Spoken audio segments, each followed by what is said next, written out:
Thank you for joining me for another reading through the New Testament. We are in 2 Corinthians chapter 3, reading from the English Standard Version.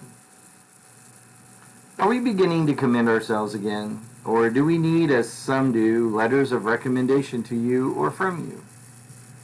You yourselves are our letter of recommendation, written on our hearts to be known and read by all.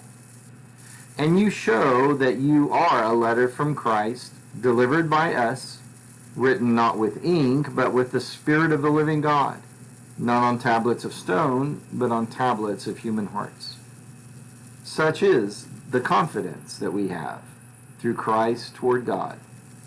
Not that we are sufficient in ourselves to claim anything as coming from us, but our sufficiency is from God, who has made us sufficient to be ministers of a new covenant, not of the letter, but of the Spirit. For the letter kills, but the Spirit gives life. Now if the ministry of death, carved in letters on stone, came with such glory that the Israelites could not gaze at Moses' face because of its glory, which was being brought to an end, will not the ministry of the Spirit have even more glory? For if there was glory in the ministration of condemnation, the ministration of righteousness must far exceed it in glory. Indeed, in this case, what once had glory has come to have no glory at all, because of the glory that surpasses it.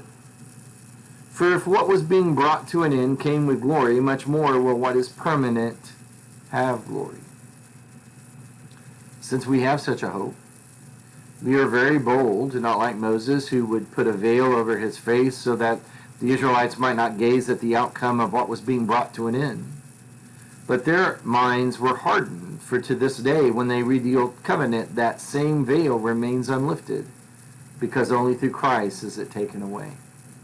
Yes, to this day, whenever Moses is read, a veil lies over their hearts. But when one turns to the Lord, the veil is removed. Now the Lord is the Spirit, and where the Spirit of the Lord is, there is freedom. And we all, with unveiled face, beholding the glory of the Lord, are being transformed into the same image from one degree of glory to another. For this comes from the Lord, who is the Spirit.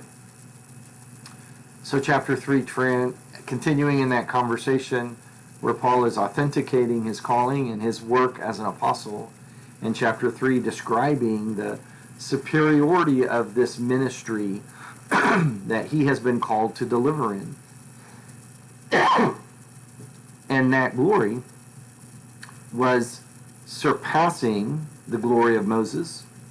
But what makes it so superior, that's a Hebrews word, but still, what makes it so superior is that the covenant that he describes for Moses is not just that it surpasses it, but that Moses' ministration comes to an end.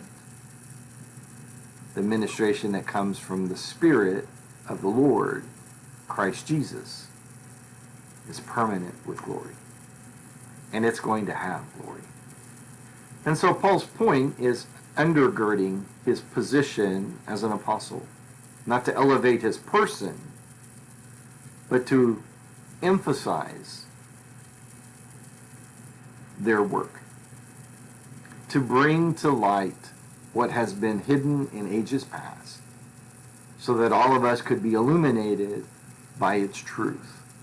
These ministers of the new covenant, these apostles who were given this special place as the aroma from God, would show us the very presence of God in our lives through the gospel. What does that apply to us?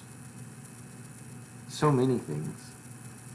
But when you reflect on this interaction that Corinth was having with Paul, that while Paul was quickly defending the purpose that Christ had called him to be as an apostle to the Gentiles, he wasn't claiming any glory himself, but putting the realization to his audience that the glory was all God's. This is what God has called us to be. Let that encourage you today. that if the Apostle Paul would recognize his usefulness in the kingdom, recognize your own to the glory of God. Thank you for joining me, and join me again on Monday for another reading through the New Testament to make your weekdays strong.